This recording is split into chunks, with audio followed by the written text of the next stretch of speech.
para ministrar esta nación. Con paciencia esperaré. Este es el año de Marcos Fe.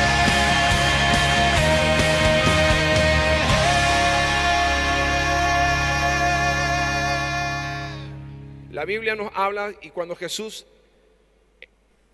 nos habla de la prosperidad de Dios, hay gente que prospera en el mundo natural por su esfuerzo y trabajo, pero hay una prosperidad que viene de parte de Dios, y esa es la que usted y yo anhelamos.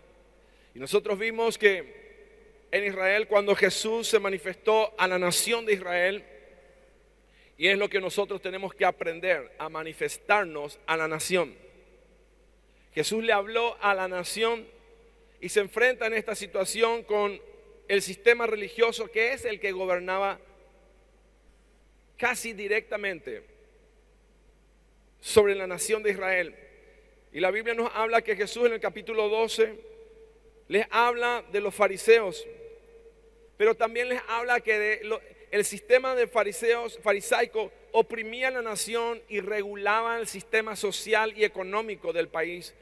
Y Jesús le estaba llamando a tener un rompimiento. Y todos nosotros tenemos que aprender a constantemente tener rompimientos en nuestras vidas para alcanzar y entrar en un nuevo paradigma. Y luego sigue Jesús desafiando que en la vida de cada uno de nosotros tiene que haber una definición.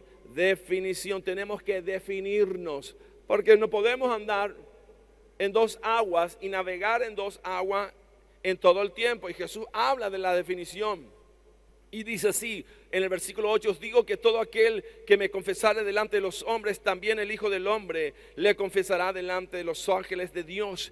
Habla, mis queridos hermanos, de que Jesús mismo empieza a confesar tu vida, tu nombre y tu apellido y quién sos, y los ángeles empiezan a recibir información sobre tu vida. Y la Biblia dice que los ángeles son espíritus ministradores al servicio de lo que son herederos del reino, los que son los hijos de Dios. Y la palabra del Señor nos dice así en Hebreos capítulo 1, versículo 14: no son todos espíritus ministradores, digan conmigo, ministradores,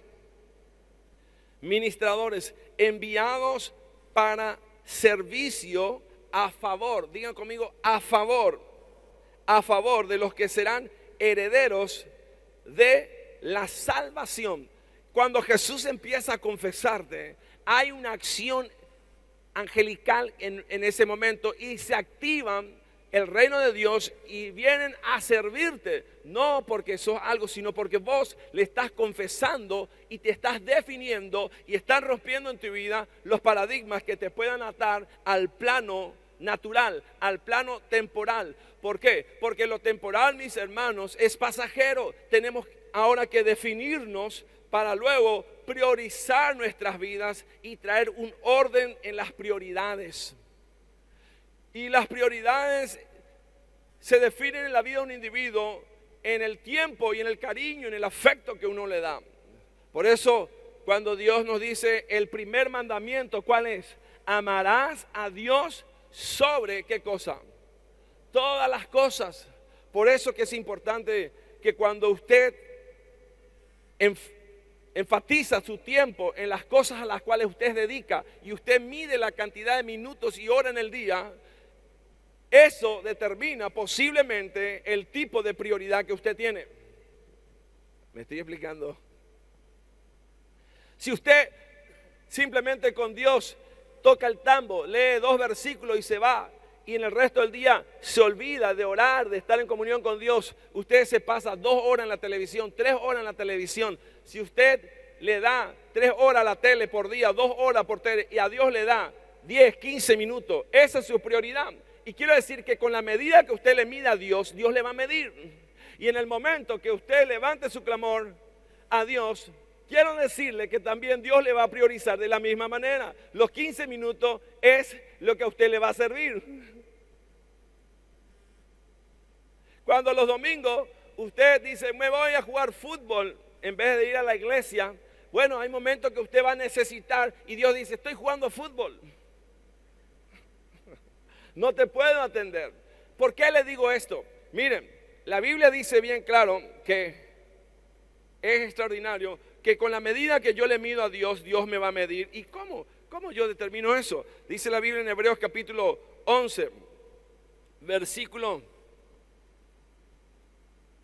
4. Dice, por la fe, dice, ofreció Abel a Dios más excelente sacrificio que Caín, por lo cual alcanzó testimonio de que era justo, dando Dios testimonio de sus ofrendas, y muerto aún habla por ella. Dios daba testimonio de la dedicación de Abel, que él tomaba en serio su vida con él, que cuando él iba a hacer algo, lo hacía con excelencia, lo hacía con todo el fervor, le hacía con todas las ganas. Pero Caín, ¿qué hizo? Vivía una vida tibia con Dios, agarraba cualquier cosa, cuando tenía que traerla a Dios, no le daba lo mejor a Dios, y Dios quiere lo mejor. Por eso que el primer día de la semana es para Dios, porque es el brote de la semana, y en el brote de todo está la potencia y el poder.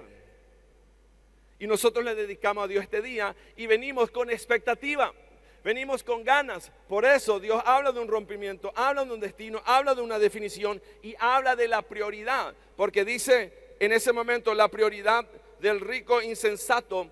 Dios le dice en Lucas capítulo 12, versículo 20, dice así, pero Dios le dijo, ¿qué le dijo Dios? Necio, necio. Dice, esta noche vienen a pedir tu alma y lo que has provisto, ¿de quién será? Así que el que hace para sí tesoro no es rico para con Dios. Así es el que hace para sí tesoro y no es rico para con Dios. Es necio, dice. Entonces, inmediatamente Jesús le habla del enfocarse. ¿Y por qué le estoy repitiendo? Porque es importantísimo. Y ustedes que no escucharon el mensaje el domingo pasado, llévenlo, porque ustedes lo van a tener bien desarrollado. Y le habla del enfoque y enfocarse. Y mis hermanos, la vida en Lucas 12, versículo 23 dice, la vida es más que la comida y el cuerpo que el vestido. Y habla ahí, considerar los cuervos que no siembran ni ciegan, que ni tienen despensa ni granero, y Dios los alimenta. No valéis mucho más que las aves. Y luego finalmente, el resultado ¿cuál es cuando yo me enfoco?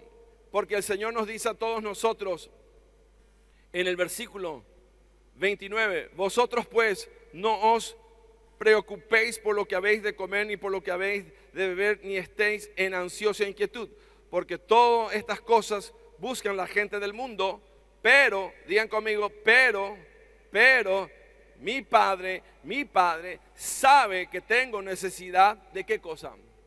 De la misma cosa que tiene la gente del mundo. Él sabe. Si Él tiene un buen auto, Dios sabe que yo quiero un buen auto. Si Él tiene una buena casa, Dios sabe que, pero no voy a andar atrás de esas cosas afanado en una inquietud total en mi vida.